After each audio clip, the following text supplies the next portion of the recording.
Straight talk from Israel. You're listening to Israel News Talk Radio.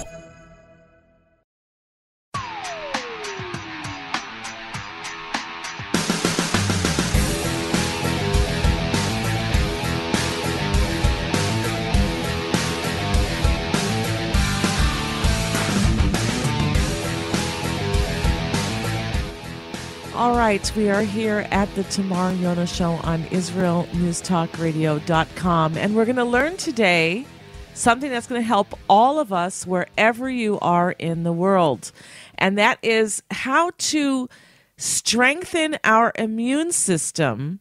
We're not going to do politics today. Today, we're going to do something for ourselves, and that is how to strengthen our immune systems to ward off the coronavirus or suffer less if we do get it. I'm going to be having a medical doctor on who's a specialist in naturally helping the body. He's an MD, not a quack, not something else, an actual MD who is very and highly demanded, at least here in Israel as well. He's got a lot of patients, and it's hard to even get to see him because he is such a good doctor, I hear. And someone suggested I get him for the show, and he's going to be on today. So if you have any comments or questions, you can call into the show. We are live if you're listening between 7 to 8 a.m. Holy Time right here in the land of Israel, or if it's between midnight to 1 a.m. U.S. Eastern Time. That means that we are live, and you can call in. Our numbers are on the top of our homepage at IsraelNewsTalkRadio.com. I want to say hi to everybody who's listening in from all over the world. It's nice to see you here. And you can also join us in the chat room that is on our website as well. Just go to our website at IsraelNewsTalkRadio.com and click on that red button at the top of the page that says Listen Now. That'll take you directly into our chat room where you can sign in with your Facebook or your Twitter, or even as a guest. If you're shy and, you can choose your middle name, or it gives you an automatic number, and you can join us. You can see what other people are writing about the show and any comments they have. If we don't have a phone number for your country, you can leave your questions there, and we will try to answer them if I can see the questions while I'm doing the interview. And if we have time, I will try to ask your questions there. Otherwise, call in. We're here live for you. We'll be right back.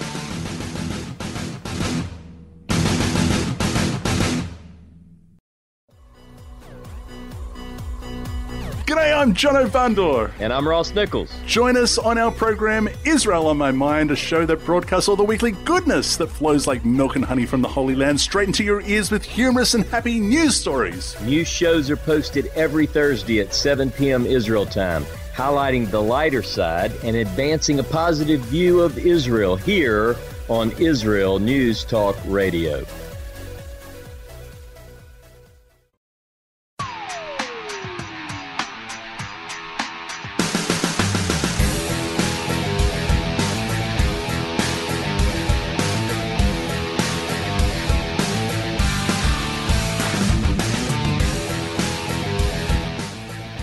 All right, no politics today. Today we're doing the politics of the body. We're going to learn something that's going to help every single person who hears this show, and that is how to build up our immune system and how to help ward off the coronavirus or any flu or any sickness, or suffer less if we do get it. And our guest today is Dr. Mel Litman. He is, get this, I learned this word last night, an MD who practices orthomolecular medicine. Say that 3 times fast. And this will help things like not just getting the flu, but also if you have diabetes, heart disease, chronic pain, allergies, brain disorders. I think, if I'm not mistaken, I even saw something on his website that had to do with autism. So he'll correct me if I'm wrong, but Dr. Litman, our guest, is a graduate of the University of Toronto Medical School, and he practiced primarily in Toronto, Canada for approximately 15 years. He moved to Israel in 2006, and since then, he's been practicing here in Israel. Dr. Litman instructed residents in family medicine from the University of Toronto, physical therapists, as well as psychology graduate students at the Adler School for Professional Psychology. In 1998, Dr. Litman commenced in-depth study of orthomolecular medicine, or nutritional biochemistry, which has become his preferred method to fight disease.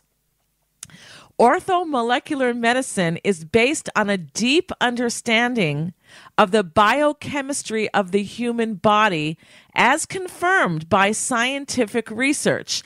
And you can get more information on this on his website at drmellitman.com. And we will link to his website on the page where this show is podcasted. So welcome to the show, Dr. Mel Litman.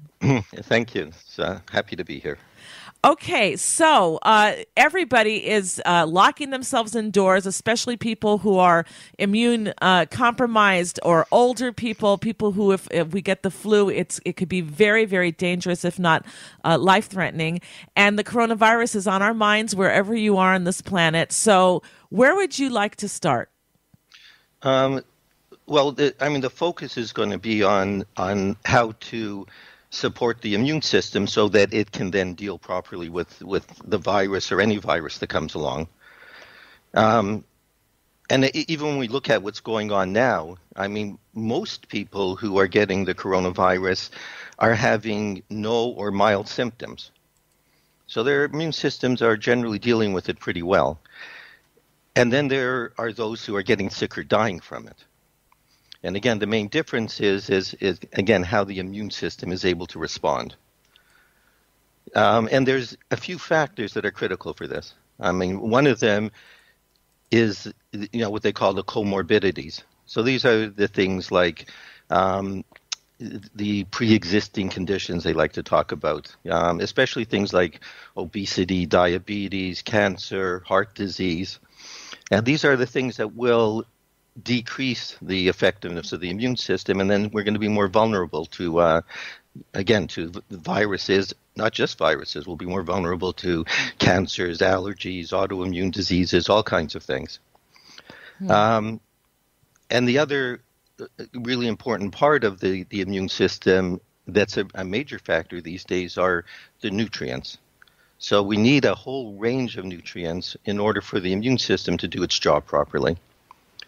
And these days, we're deficient, or at least insufficient, in a whole range of these. And these have been confirmed by all kinds of studies and surveys that have been done in the U.S. and in Europe and other places, where they see that there's really quite a wide range of nutrients that many, if not the bulk of the population, is not getting enough of. So we really don't have the basic support in order to get a really good immune response. One of the things... Okay, go ahead. And then there's the other side of it, because it's not just a matter of turning on the immune system to deal with the virus, it's also regulating it. Because when we look at people that are dying, most often they're not dying directly from the virus causing damage in the body. They're dying from their own immune system response to the virus. So this is what the people are calling the cytokine storm. And that really seems to be the big issue in terms of why people are dying from the virus. And the cytokine storm is really just your own body's response, to a viral infection. It's producing all kinds of chemicals, to go after it. To kill the virus. Can you spell that for anybody who wants to look it up after the show? Again, the term that's being used a lot, it's spelled as CYTOKINE, cytokine storm. Cytokines are just chemicals that are produced in the body to that are really connected with inflammation. Inflammation is like a response to infections. And this is where the white blood cells and I said all kinds of proteins that our body uses in order to attack the viruses. So it's kind of like the response of our internal army, to an invading virus. But this has to be very tightly controlled. Otherwise, we get what you can kind of call friendly fire, where we start destroying our own tissues by our immune system. And I said in the case of things like coronavirus, that seems to be the main issue, that after it's being turned on to deal with the virus, it's not being controlled and turned down again. So it's supposed to be turned on, deal with the problem, then shut it down. And again, this whole regulation of the immune system also is dependent on a number of nutrients. Again, most of which we're not getting sufficient amounts of in order to do this job properly. I know a lot of people who are taking vitamins and all sorts of things, but then I hear reports that, synthetic things are not absorbed by the body. It's just a waste of time. What do you have to say about that? I'm not sure if it's so much being absorbed by the body. It's being utilized. So there are a lot of synthetic vitamins that may not actually be used in the form that you're taking them, that the body then has to convert and activate and turn into the useful forms. Generally, when I'm using supplements, though, I try to use supplements that are giving the direct active forms of them, so your body doesn't have to do these kinds of conversions. So it's preferable, even with supplements, though, again, to use the same forms that you would get in your food, because those are the kind that the body recognizes and utilizes the best. What are some of the most important vitamins that we have to have in order to build up our immune system, like vitamin D or what? Okay, so we get quite a complex range of them. There's certain that are you might consider more critical, but even in terms of things that are, there's the European Union that has has rules where you can make claims for a vitamin to say that, okay, we claim that this is important for the immune system, which means it has to be backed up by a certain amount of research to support it. So in terms of immune system function, even in terms of the officially recognized ones, we have things like vitamin A, B6, vitamin C, vitamin D, folate, zinc, selenium, copper. So these are some of the real basic nutrients, again, that are pretty much accepted, are critical for the immune system in order to function properly. There are a lot of others still that are involved in the immune system function that can be important, or sometimes even more important than some of the ones on the list here, especially things like the omega-3 fatty acids and something else called N-acetylcysteine. I'll go into these a little bit more. But some of these others are important for that other side in terms of turning down the immune system after it's done its job to prevent things like this cytokine storm. So these are ones that might not be, again, officially listed as the immune support, but they're involved in the immune system regulation, the control of it. Okay, can you translate again for our friends exactly what orthomolecular medicine is and why it's not used widely? I mean, this is the first time I've heard the term. I've been on this planet a long time, and why aren't more doctors using it? I mean, the term was actually an invented word. So it was a word that was created by Linus Pauling, who was among the top biochemists of the 20th century. He had a couple of Nobel Prizes. Again, he was very well known. But later on in his life, he got very involved in nutritional biochemistry. And he was actually known back in the 70s and 80s for his work with vitamin C.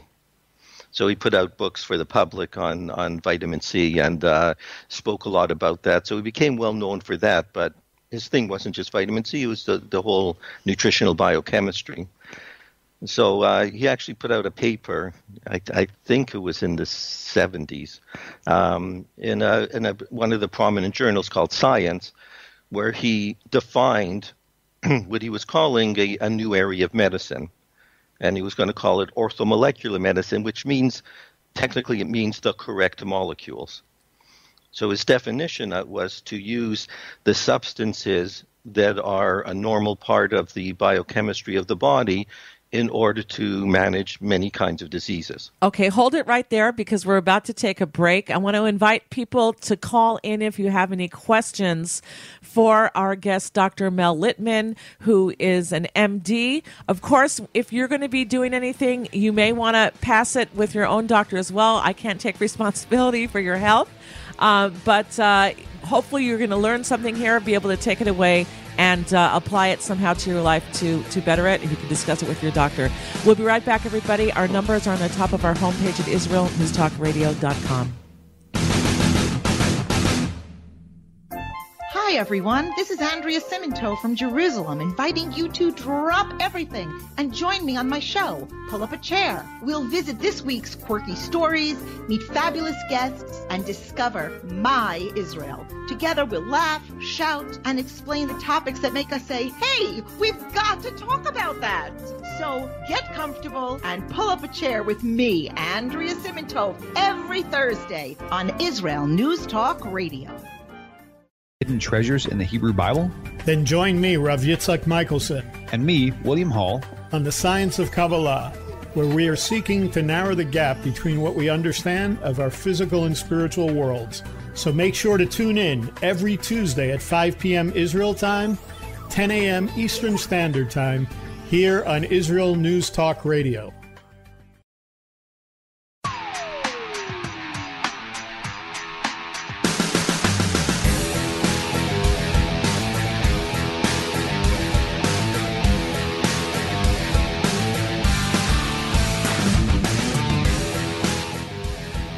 All right, we're back here at the Tamar Yonah Show on IsraelNewsTalkRadio.com.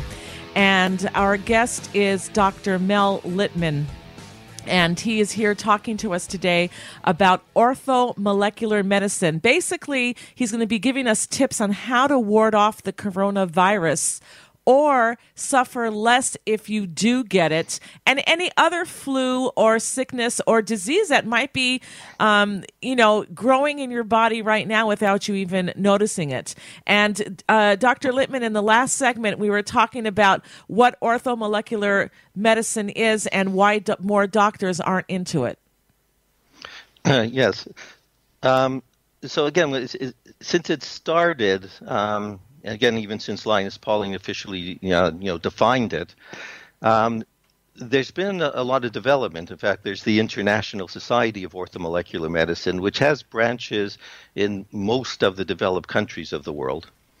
It's interesting, but probably the fastest growing branch in recent years has been Japan, where they've been very excited about this whole approach and doing a lot of research with it. And there's been the Journal of Orthomolecular Medicine, which has been in publication for, I think, over 40 years, which is their peer-reviewed scientific journal where they're publishing a lot of this research. And in fact, even in Israel, there's been a research chair in orthomolecular psychiatry that's been active for, I think, the past 25 years.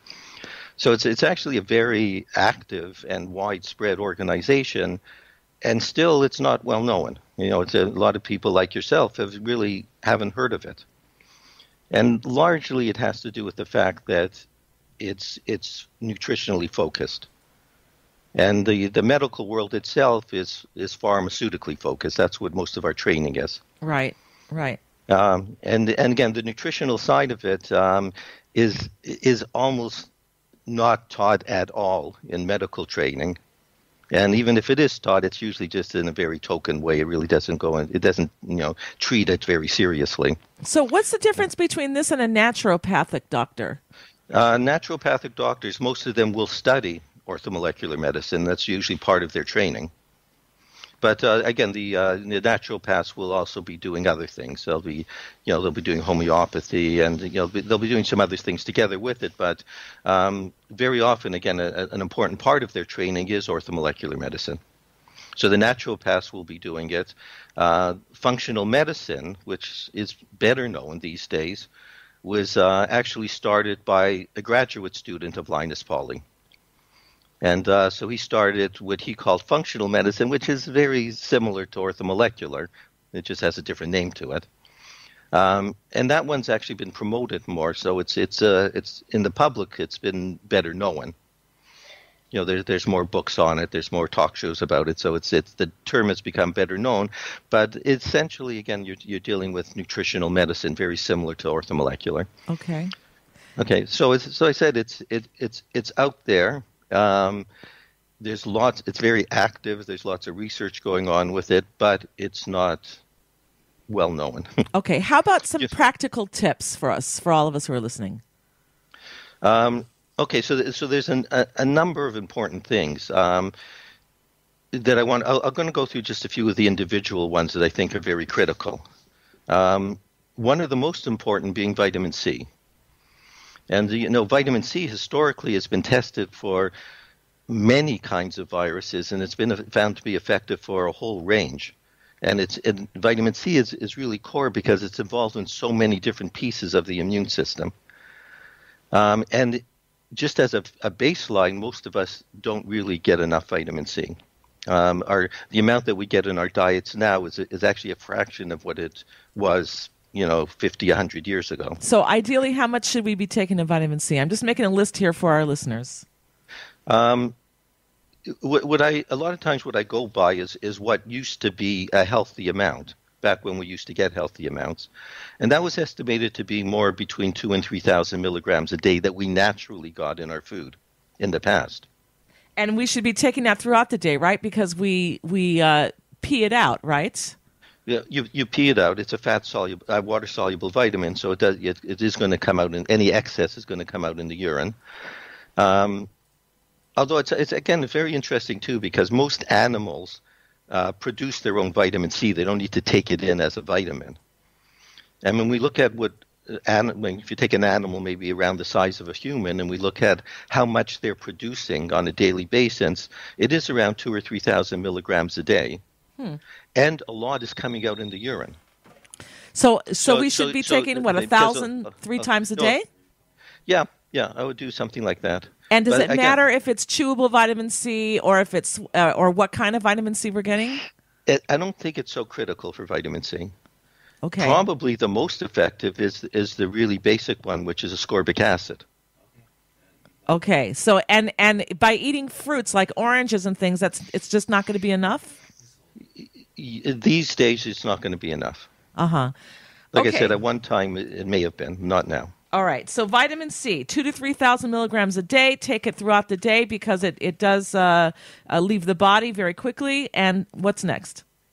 Even just from some research studies, they've even found that even taking 200 milligrams a day could have a very significant effect in preventing, serious symptoms from viral infections. So if you're taking it ahead of time, it also reduces a lot the symptoms that you'll get from viral infections, even at 200 milligrams a day.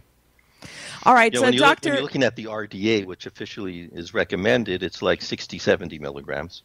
Okay, we have a call coming in from Europe, and we don't have a phone number for them, so I don't want them to wait on line too long. We have Frank. Hi, Frank. What's your comment or question for Dr. Mel Litman? Frank? Hey, hello. I'm here. Hi. Maybe you hear echo from the computer, but I have both devices on. Okay.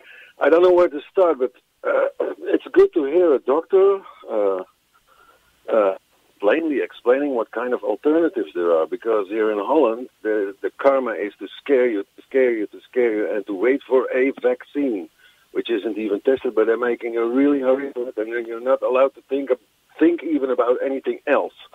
You know, the chloro, the oxygen, and the stuff. If even you put something like this on YouTube, it disappears. Okay. I know it shouldn't be about politics, but when here you talk about Corona, you talk about politics, but because the government is so eager that we all have to get the vaccine, and not by choice. By the way, we are really scared what's happening here. By the way, my wife works in healthcare. All these months from January until now, she works with the elderly, with the weak people. She haven't heard one case of coronavirus. She only hear from colleagues that people dying because of respirators. Okay, maybe it's a total different story. Maybe it's not good for this. Do you show. have a question, though, Frank, for the... Yeah. Do we have to wait for the Bill Gates vaccine, or just as he said it himself, there are a lot of alternative ways? Because here they're really pushing it up onto us. It's All right. scaring a lot of people.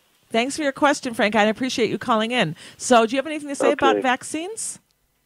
The corona vaccine in some ways is an even more difficult one. Whether they're going to be able to make a successful one or not. I mean, they've been working on these for many years, for previous kinds of coronaviruses like the SARS and MERS. And we've had various epidemics of corona types of viruses in the past, and they've been trying to develop vaccines for this for many years. And they haven't been successful so far in developing one that both is going to work and also one that is not going to be dangerous. Right. Sometimes they're more dangerous than the cure is more dangerous than the disease itself.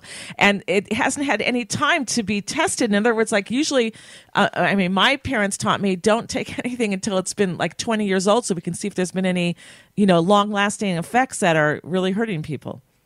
Right. And like I said, they even haven't got to the point yet of finding one that they can see even initially in the initial testing that is, again, both safe and is working.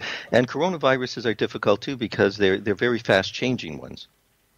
So it's hard to to even get a good handle on it in terms of something like a vaccine. Okay. So it's a more difficult one. We're still looking at even the potential of being, a year and a half down the road, if even at that point. But I said in terms of, work with other things like vitamin C, it's not being talked about very much, but it is being used a lot.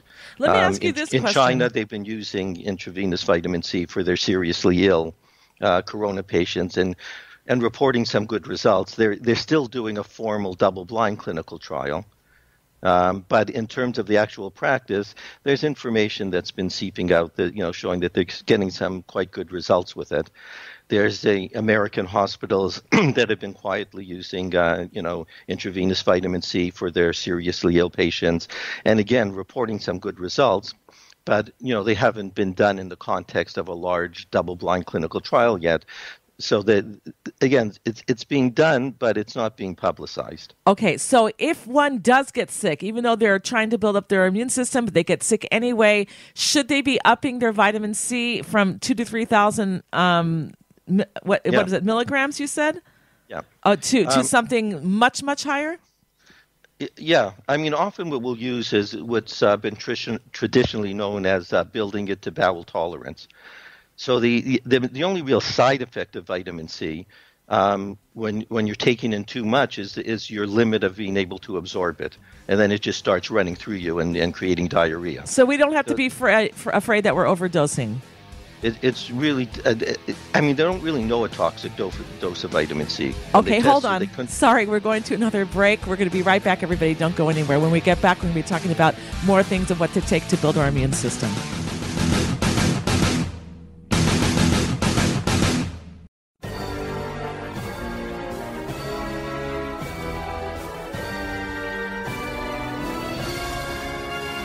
Leap of Faith with Penina Taylor. We live in the age of information, but not inspiration. If you're like me, you're looking to be inspired to reach higher, to connect more, and to grow. Well, if you want to get warm, you need to stand close to the fire. And if you want to catch fire, you need to stand close enough to get hit by the sparks. Join me, Penina Taylor, as we walk with people who have embarked on a spiritual journey towards Torah. We'll uncover what started them on their journey and what truths they discovered along the way. So prepare to be inspired as we take a leap of faith every Sunday at 5 p.m. on Israel News Talk Radio.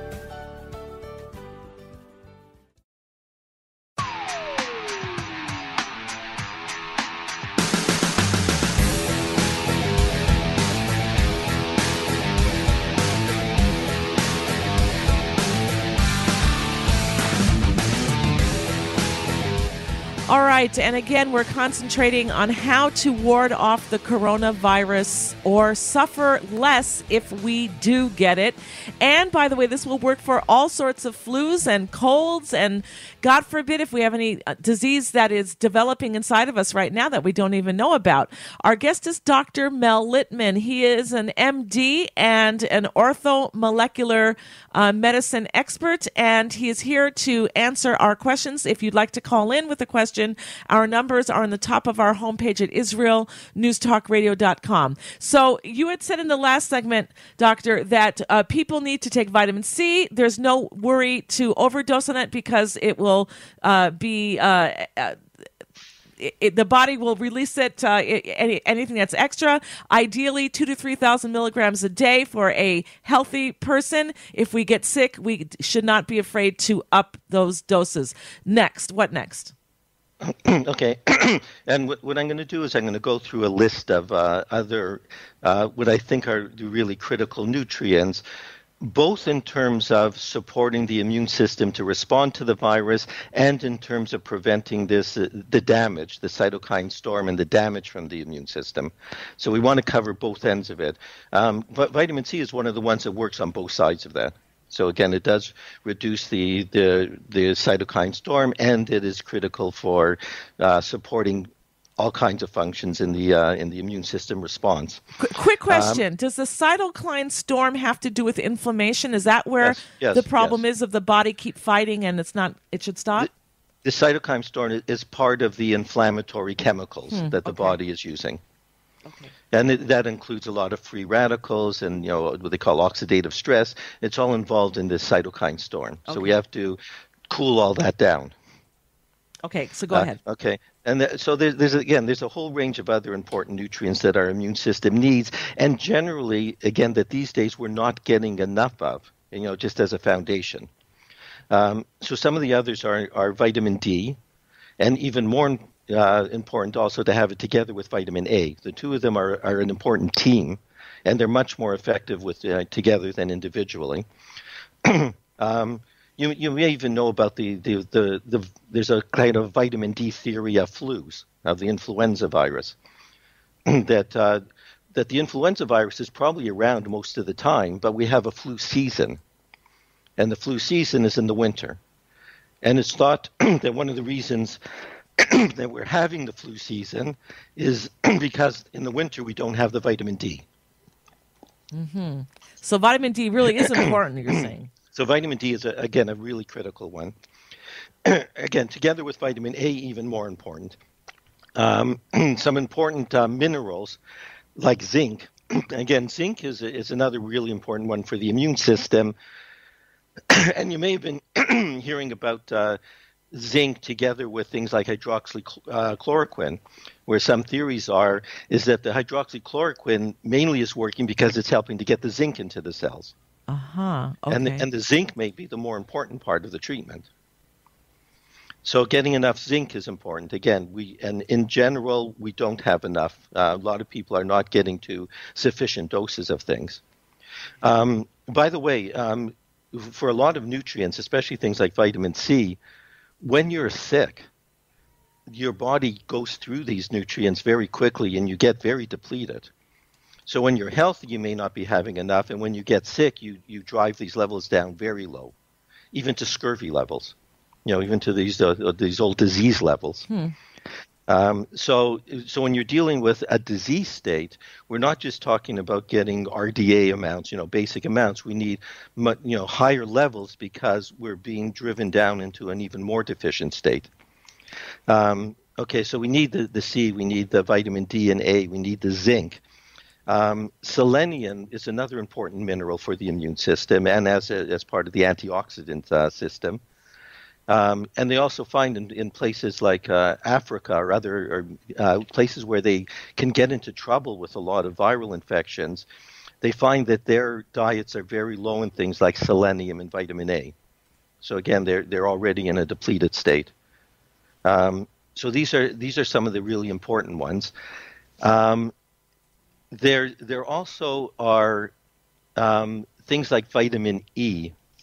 that are important both for, like vitamin C, both for the function and for the antioxidant effects of vitamin E. Vitamin E there's a lot of misconceptions around that too. We usually talk about vitamin E as if it's one vitamin. Vitamin E is actually a vitamin E complex. So there's actually 8 different forms of it.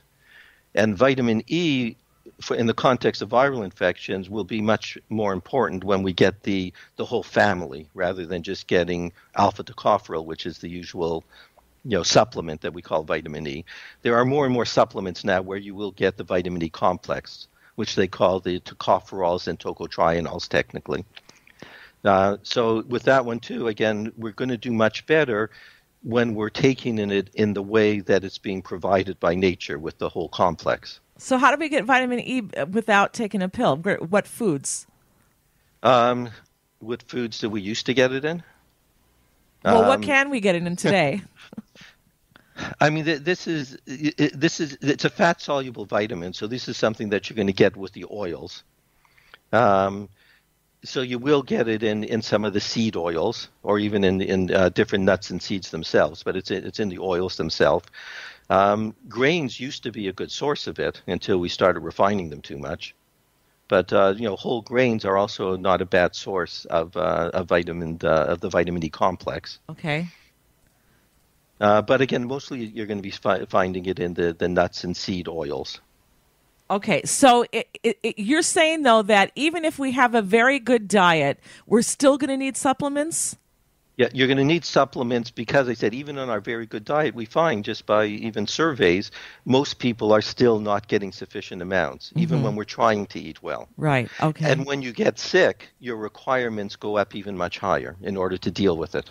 Okay. Can a person be eating junk food or just food that's not as healthy, but taking enough vitamins and that's going to ward off, that'll still build our immune system, or we have to eat properly too? No, you do need to eat properly for 2 reasons. One is that you still, when you're taking supplements, you're getting a lot of individual things. In foods, you're getting hundreds, if not thousands, of other components that are part of the whole mix of nutrients.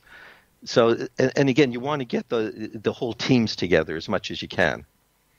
Okay, and so in the food, you still want to cover, again, a whole array of things that you're not going to be getting in the individual supplements.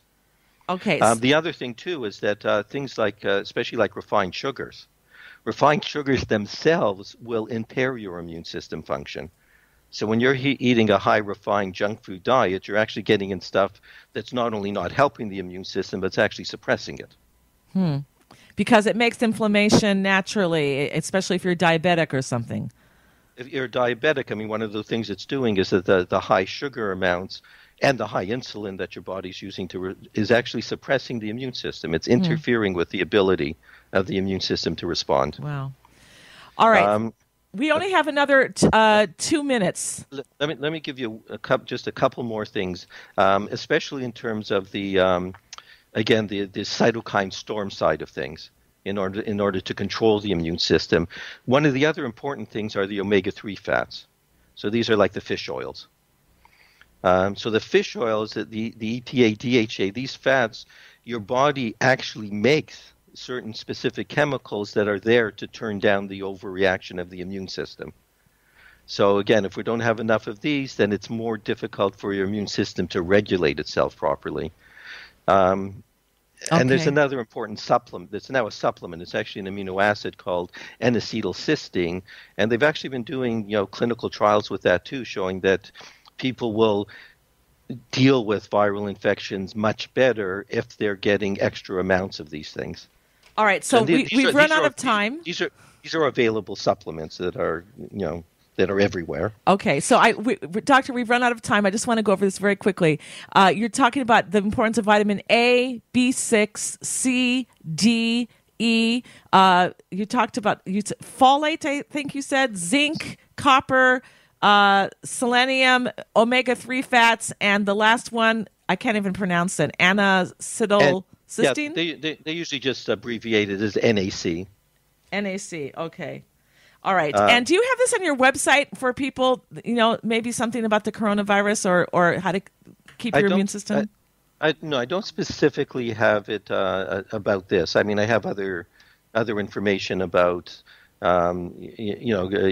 cancers, heart disease, all kinds of other stuff. I didn't specifically do one on viral infections yet. Okay, so you're going to have to put something like that up to help us all, and so we can direct people to your website. But in any case, I want to tell everybody that they should go and visit the website of Dr. Mel Litman, our guest. And is there any last? I have got like 30 seconds more. Anything you want to leave us with besides this list that we just went over? No, I think that, again, those are some of the critical things. And also, like I said, keeping down, some of the toxic stuff like sugar. And even just there's other basic things like getting sleep, which is important for your immune system function. Exercise? And physical activity. And it doesn't have to be, you don't have to be doing marathons. You just need to be, getting out, walking, moving your body 3-4 times a week. For 20, 30 minutes, and that will affect your biochemistry. I mean, the physical movement is another important part of it. All right. So everybody take your vitamins, eat right, stay away from bad foods, exercise, and get enough sleep. This is all going to help your immune system. And I want to thank you very much, Dr. Mel Litman, for coming on the show. And you can visit his website at drmellitman.com. Thanks so much. Thank you. It's a pleasure being here.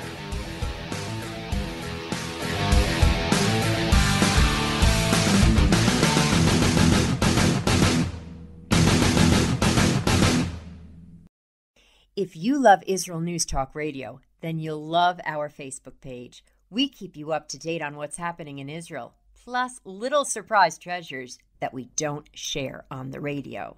Go now to follow us on Facebook. Just look for the Israel News Talk Radio Facebook page, and don't forget to subscribe and follow us by clicking on the like button.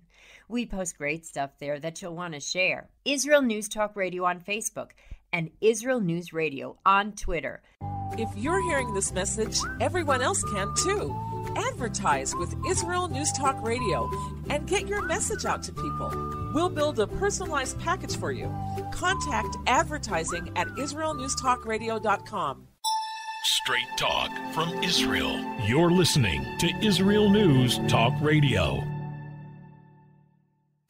Hey, this is Jake in Anchorage, Alaska, and I love listening to all the super interesting interviews and up-to-date information on what's happening in Israel. Hello, this is Anna King, originally from London, now living in Israel. And what can I say? Israel News Talk Radio is my cup of tea. My name is Bhaskar. I'm from India, and I love listening because you get to know the truth and wonderful voices from this lovely country. Mom! Okay, wait a minute. Hi, this is Chava Dax, and I'm calling from the rolling hills of Ma'ale Adumim, just north of Jerusalem. I always listen to Israel News Talk Radio to get all the latest news and commentary and to keep me up to date every day. This is Sarah Dax from Ma'ale Adumim, and I'm 12. I wish Israel News Talk Radio was boring so my mom wouldn't listen to it all the time. Mom! You're listening to Israel News Talk Radio. News, opinion, and more. You're listening to Israel News Talk Radio.